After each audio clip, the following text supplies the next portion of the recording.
Hey, gang, welcome to this month's edition of What's New in Publishing. This is a special session we do at the High Value Publishing podcast. And as always, I am joined by my good friend, Jez Walters. How you doing, Jez?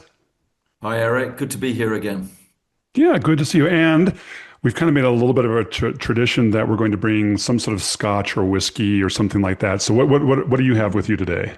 Well, today I've got a Bushmills Irish whiskey. It's charcoaled, actually in the barrel, so it's an odd mix because it's got the Irish smoothness, but it's got the harshness of the charcoal. It's a fantastic little Oh, drop. that sounds good. I'm going today with the Glen Grant 18. Oh So yeah, good Highlands, nice, yeah, very smooth, very cheap. But so cheers. yeah. We'll be sipping a little bit Cheers. of this as we go along. Yeah, I wish I was Um, 18. yeah, but let's get started. We got a lot of stuff to go in here Yep. today, and so really excited to talk about several stories that Jez has and several stories that I have. Again, these are the things that we've seen over the last several weeks that have, we think, the biggest impact on digital media for both magazine and news publishers out there. So let's kick this off. Jez, I think you have a story about a Google patent that recently Yeah, popped up. so Google filed a patent a year ago, but it's now been granted. So that changes the game. It was granted last month, at the end of last month. So what this patent is to replace publisher pages with AI versions. Now, what does that mean? What it means is that if Google thinks that your page isn't good enough, and that it doesn't present the information that it wants to present you from a query, it can construct its own page out of your information. So essentially, it takes over and cannibalizes your content. Now, that is a huge red flag because what essentially it's doing is it's taking your content and it's presenting itself as itself. Now, the other thing is that you do not have a patent. You could say it's experimental. You do not make a patent unless you have clear intent behind it. And I think this is the direction of travel. Now, a key quote from the article here is that Google could create new destination pages from the SERPs if yours isn't good enough based on this patent. So I'm wondering what your view is on this, Eric. It's not surprising. Um, this is kind of an extension of saying, hey, I mean, like when I go to Claude or if I go to ChatGPT and I do some research, it basically outputs a page Yep. of information for me already. And I think that they're just, and you do the same thing in Gemini. Um, so I'm just seeing this looks like that. To me, this doesn't necessarily change much from the AI overviews, right? So we've got the AI overviews that are still out there. I mean, yes, the AI generated landing pages. If, however, they start changing if they click through on a page, right? Um, well, I don't know, dude. Anything's possible at this point. When I filed this here, I filed this as keep a close eye on this. One of the things that caught my attention was it says, an AI generated landing page. Yeah, no, So I looked into that because a landing page implies an ad campaign. That's what certainly in Europe, that's what a landing page implies. But correct. yeah, the actual terminology, I looked into the patent, the actual terminology is any publisher page. And I think what if Google actually starts say replacing a page in the New York Times with its own page built out of the New York Times, that's a problem. But I don't know that's necessarily what it's doing. It's like when I go into Claude and I ask for information, it will actually output a page. It's kind of like an overview for me, more like the SEO overview or more like going into the AI mode within Google Gemini, within the AI overviews. So bottom line, I mean, Joshua Squire said, Google could use AI to generate a page that looks like your website, but rebuilds the entire structure of the page dynamically. I don't think it's going to go that far where they're going to generate a page that looks like your website. I don't think they're going to try to pretend they're your website. So this is one of those things where keep a close eye on it. Yeah. At the end of the day, what as publishers are we going to do about this? Adapt. Yeah, exactly. And I would think just make sure that the pages, particularly on niche content that people are searching for, that it's got geo, so it's generative engine optimization, and that it's not the old SEO playbook. Well, this actually makes another reason why I have a lot of my publisher clients that I work with are now blocking AI generative bots from their site.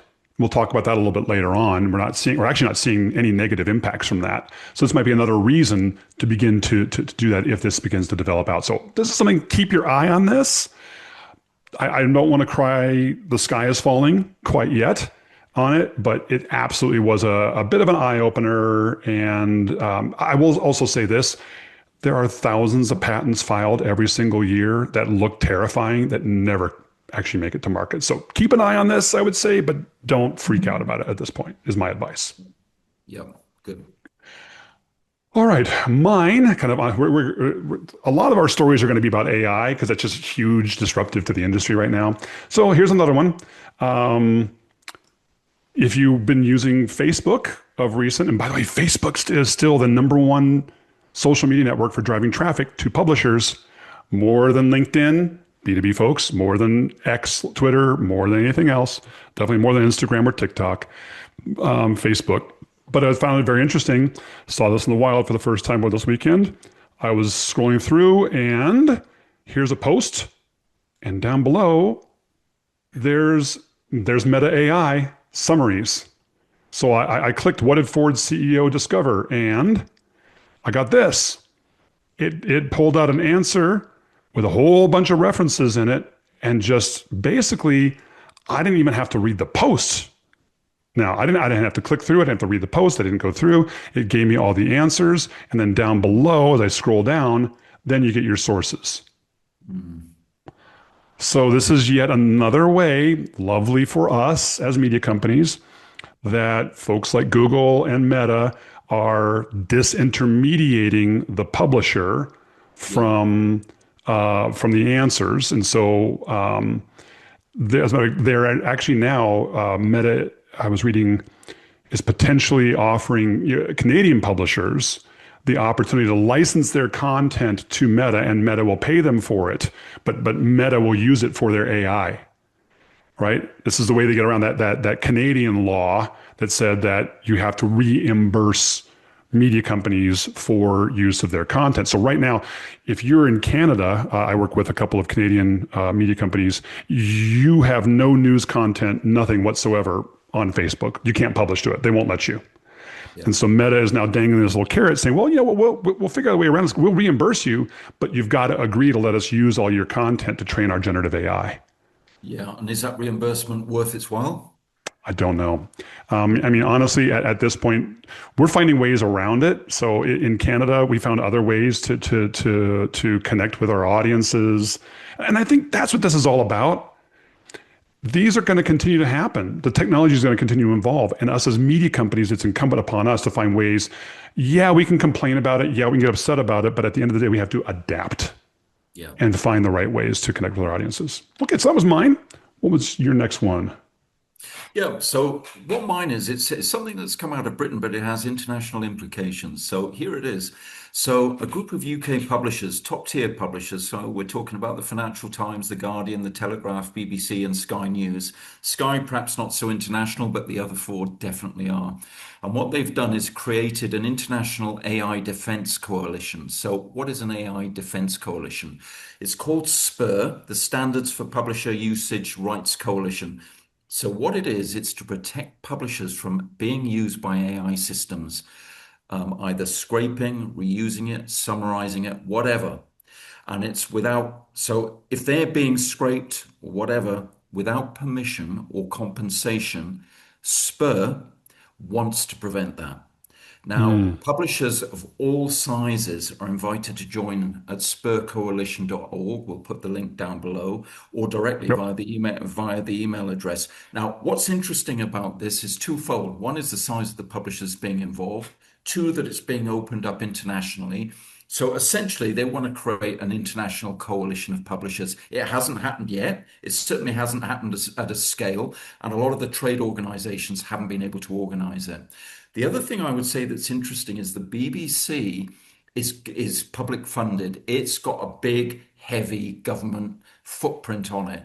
So really, with the BBC being involved in this, it's had de facto British government backing. So it is a publisher body, but it's got government backing as well. That the BBC wouldn't be allowed to be involved with this without their say so. So I think That's this is, interesting. it's an interesting initiative. Yeah, there's similar initiatives like this here in the US. There's the News Media Alliance, Yep. and there's also the Copyright Alliance that's on there. So I'm seeing more and more of these pop up. What would you recommend? What would be your action items here, Jez? What would you say that publishers should do? I would. I like the fact that the Spurs is for publishers of all sizes. The News Media Alliances is more US based. I like the fact that this one's international. I like the people behind that. I would Some say big names. it's yeah, some big names, and I think there's no. I think two things. One is that if the subscription fee, because we talked about this pre-broadcast, that there is a subscription fee for this, they do want a contribution. If it is In the future. Right in now, the it's not. future, yeah, So in the membership future, fees may provide additional funding in the future, yep. but I think it's absolutely worth joining because I think if they get a big enough head of steam and enough publishers join, they will have absolutely sufficient clout. And I know some of the publishers and executives behind this, and they are top tier. These are dynamic people, and they have publishing interest at heart. okay. So I guess for any other media company out there, check it out. We'll put the link in the description, and go ahead and think about signing up for it. Right now there is no fee, but that may come down the road, and who knows how that's going to shape out. And it is not UK only; it is a global initiative. So there are more and more of these coming out, but this is the first one I've seen that's kind of more truly a focus on international. Yeah, and also, they want to include responsible AI innovation. So they want to put guardrails around that. That'll be interesting to see how that comes out. hmm That will be. Okay. I want to pop into something, a very interesting story. So, good friend of mine, Bob Sachs, I've known for years and years and years. I get his newsletter, and he put out a newsletter focusing on this particular article, where Condé Nast is basically saying our search traffic has fallen off the map. It used to be the bulk of our traffic, and now search is just 25% of our visits. Now, I don't know this because other channels are growing while this is also shrinking. But bottom line, this is the thing we're used to hearing from large media companies. Our search traffic is declining. Our search traffic is declining, and they're blaming AI overviews for the bulk of that. I would be willing to bet that it's not just AI overviews in Google search, but I'll bet it's also to do with ChatGPT and people finding more and more information from that rather than using search. I mean, Google search traffic is down, so I think that there's a lot of factors in here. The thing I wanted to bring out, this is coming from the perspective of a large, I call it consumer lifestyle / enthusiast media company. So I'm hearing these large national, international news organizations and large national, international consumer lifestyle enthusiast organizations. I have no doubt that they're being impacted by AI search results, AI overviews impacting their search traffic. However, those are the loudest voices. So those are the ones that are only getting covered by all the other media pundits out there. I wanted to share something with you, though. So I did this in a webinar back in November. You can go check it out on my site, nearviewmedia.com. But I talked specifically about how AI is hitting different industries differently, right? And I won't bore you with the whole thing. You can go out and look at this chart on my site. But I basically said, if you are a national or international news publisher, or if you're a national, international lifestyle or enthusiast, hobbyist publisher, you are at a high level, threat level with AI. AI is going to impact your business. It is going to take traffic away from you. The reason why is because to a great degree, a lot of it's commodity content. You're publishing the same kinds of content that 1,000 other people are doing just from different angles. And how many times can you write an article about the 10 hottest lipstick colors right now? Or you're writing an article that's kind of an evergreen article, right? Like, what are the best lures for bass fishing, or knit on, knit off tactics in knitting, things like that, whatever it may happen to be. If you're writing kind of what I call evergreen commodity content, or you're writing content that is being written on by 1,000 other publishers, yeah, you are going to be impacted by AI, because generative AI can definitely target you and give a much faster, quicker response. But the further you go down this, I'm seeing less and less impact. So city regional news publications, right? Like we have the our Greeley newspaper here in Greeley, Colorado, or the Fort Collins, Colorado, in here. They are being impacted, not quite as much because they have a little bit more of a local news focus, but they still use a lot of national stories. International stories are still covering news from all over the place. So they're being somewhat impacted. But as you go down here into city regional consumer lifestyle publications, things like Boston Magazine, D Magazine in Dallas, 5280 Magazine in Denver, or you get into city regional business stuff like Milwaukee Biz Times, Baton Rouge Business Journal, right? Things like that. Or B2B trade journals, right? Like Lumber and Building Material Supplier, Loss Prevention Magazine, Auto Body Repair News, things like that. You get into those kinds of industries, they're not being impacted as heavily in AI if they're doing proper job from a search perspective. And to prove that, I thought I'd share, this is just one example. This is a consumer lifestyle publication I work with. And their traffic, search traffic from Google, they got around 50,000 clicks last February, or sorry, last February. And then what did they get this year? They're up to almost 120,000 clicks. So they have more than doubled, right? They probably, they've more than doubled, 120% increase in search traffic in 1 year. Well, all this AI stuff has been rolling out, all these AI things, and I'm seeing this in a lot. Some pubs are holding steady, some pubs are growing a little bit. The ones that are declining, though, are those consumer lifestyle hobbyist publications and general news pubs. Those are the ones declining, but those are the ones that have the loudest voices. And so that's all we hear. The sky is falling, the sky is falling, the sky is falling. Yes, but not for niche media. Yeah, that makes sense. I mean, the American Press Institute, Yoni Greenbaum wrote a recent article on hyperlocal publishing, and he was saying exactly the same. He was saying that AI finds it very difficult to replicate niche, regional, local content. And by the way, to kind of bolster our position in this, in September, this particular publication blocked all generative AI bots from Claude, Grok, ChatGPT, Gemini, you name it, Perplexity, blocked them all starting in September. No impact. Matter of fact, I mean, search traffic has grown since then. I can't say that there's a correlation. I can't say that there was a causation here, that's what caused the traffic growth, but it didn't have a negative impact, right? It wasn't bad. And that brings it to the other piece of that story that was brought out. That Google says letting publishers skip AI overviews is a big engineering challenge. Well, guess what? Block the AI bots, and now you're out of the AI overviews for the most part, right? So again, I wanted to challenge these two big stories out there that AI overviews are killing traffic. Yeah, maybe for some of the loudest, biggest publishers, but not for niche publishers if you do things right. And that blocking the AI bots, we haven't seen it as of yet have any impact negatively on search traffic. So that was that one. Yeah, that's an amazing story because, I was telling you before the broadcast, I didn't know that. And that's really good information for me to know. Yep. Then you had something about Ars Technica? Yeah, I mean, we're a bit AI heavy, but that's where a lot of the innovation is coming. So, yeah, Ars Technica, which is a publication I greatly respect. Let's face it, it's a very, very good publication.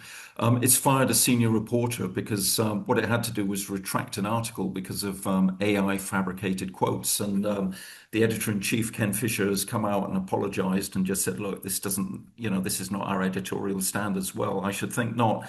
And, they're not just the only one. I think the Economic Times as well in India, they got caught as well and had to retract article. There's been a few.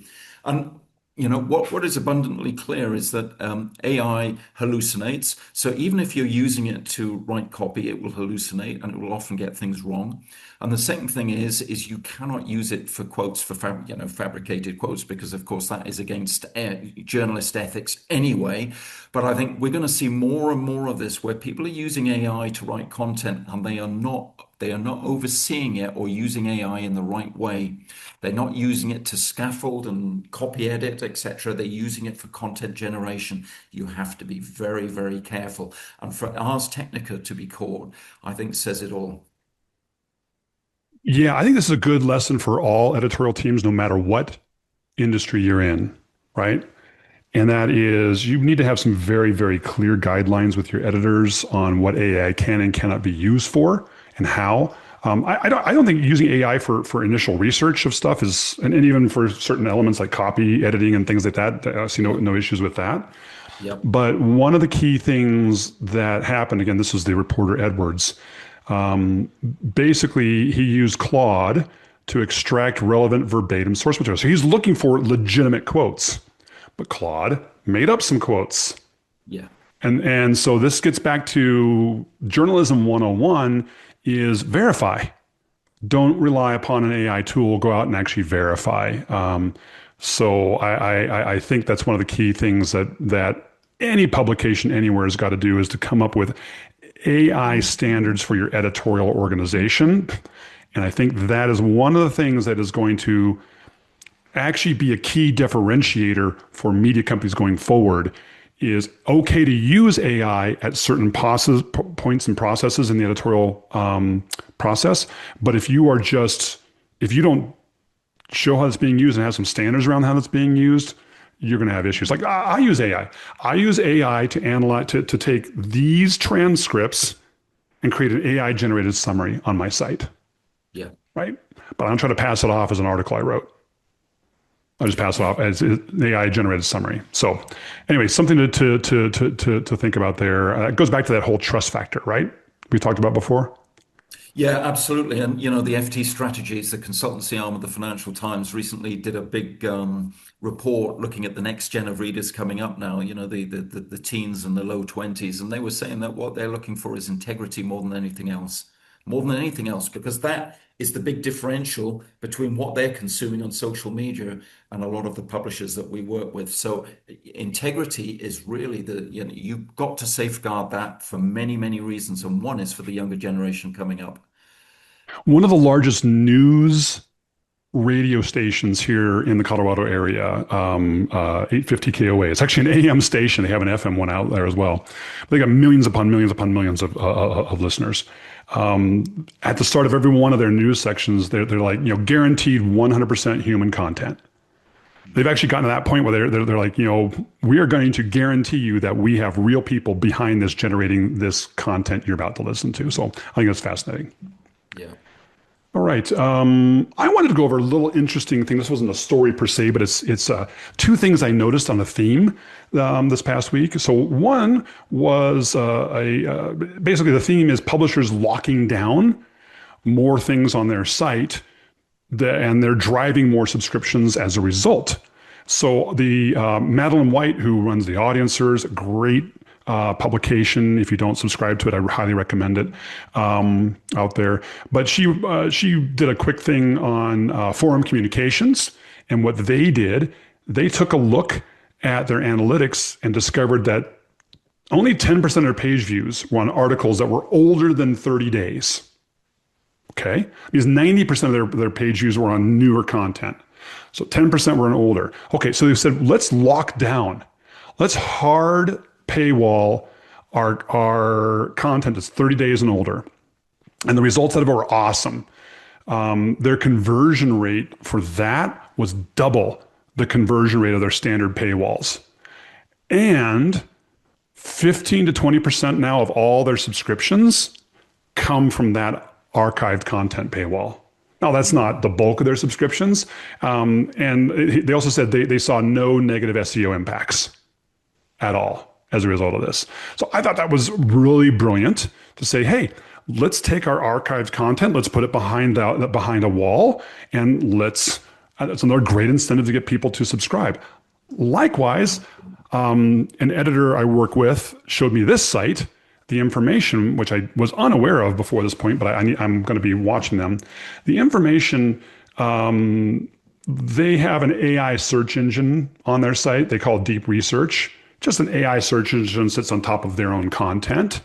And we've talked about this before with some of my other folks who are doing this, like Meeting Place, Westchester. They put an AI search engine on their site.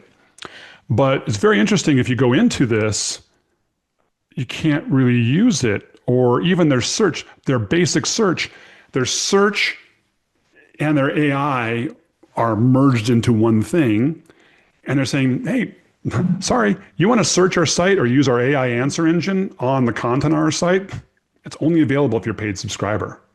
Yeah. So, what I love about this is if you block AI bots, generative AI bots, from indexing your content, and you put your archive behind a paywall, and you put your search and generative AI search behind your paywall.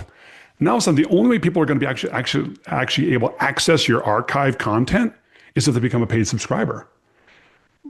But doesn't impact traffic, doesn't impact SEO. I thought these are a couple of two brilliant tactics that can be used to help generate more paid subscriptions for more publications. So I thought I'd bring that one out. Yeah, that's really, really interesting. I know a publisher from Future Publishing. He's left now. He was working there as an international account manager for 6 years, and he set up a company with a platform called Zeno. And what that is to actually use AI to completely transform publishers' archives for the same reason, and to make it an absolute search goldmine that people have to pay for. I love that. Absolutely love that. That's exactly the same concept we're talking about here. Yeah. Uh, I think you had another one on Mumsnet, which I thought was fascinating. Yeah, so Mumsnet is one of the biggest websites and publishers for mums in the world, and it's where a lot of mums come to actually get information about how to bring up their children, and particularly younger children.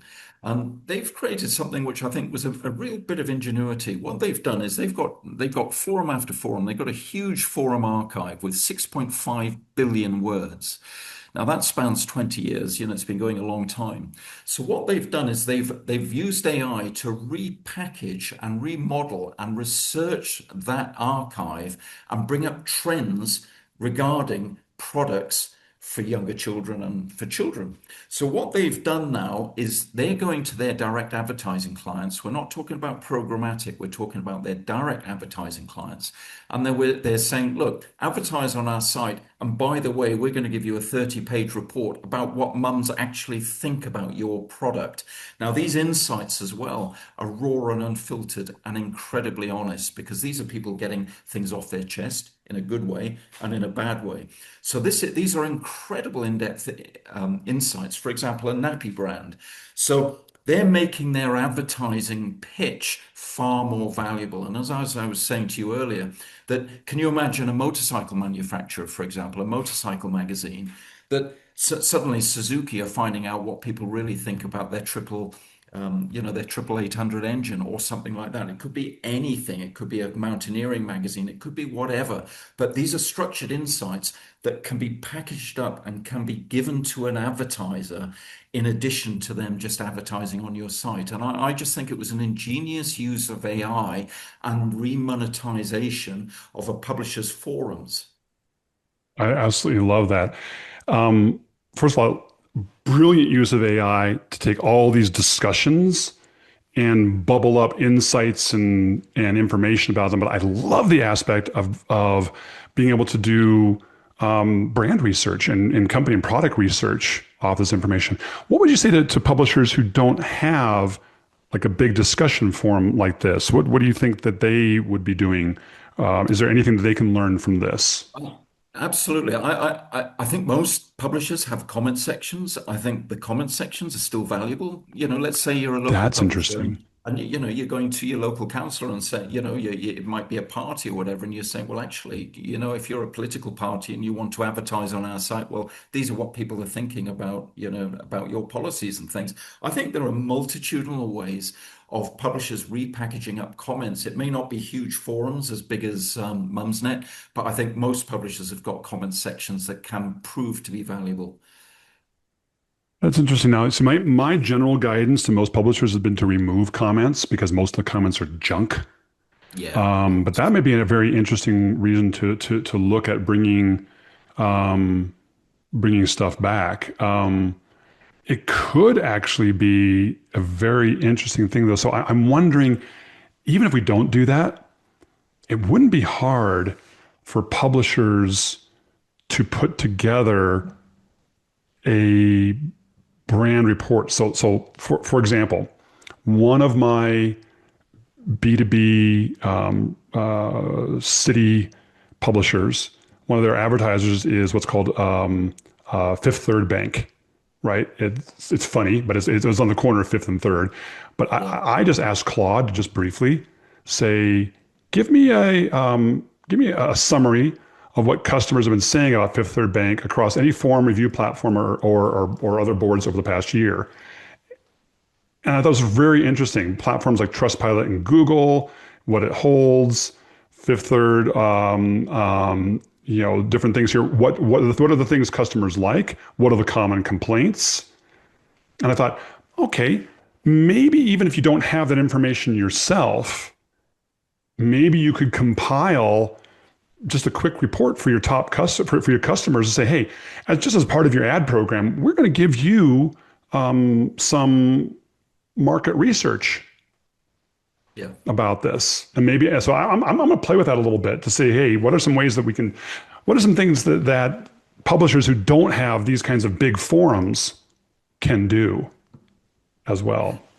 Yeah, that's very interesting. I never really considered that you could just go off publication and do that as part of the research. Yeah, I'll think about that. I mean, it might be an interesting idea, but what about a great way to um,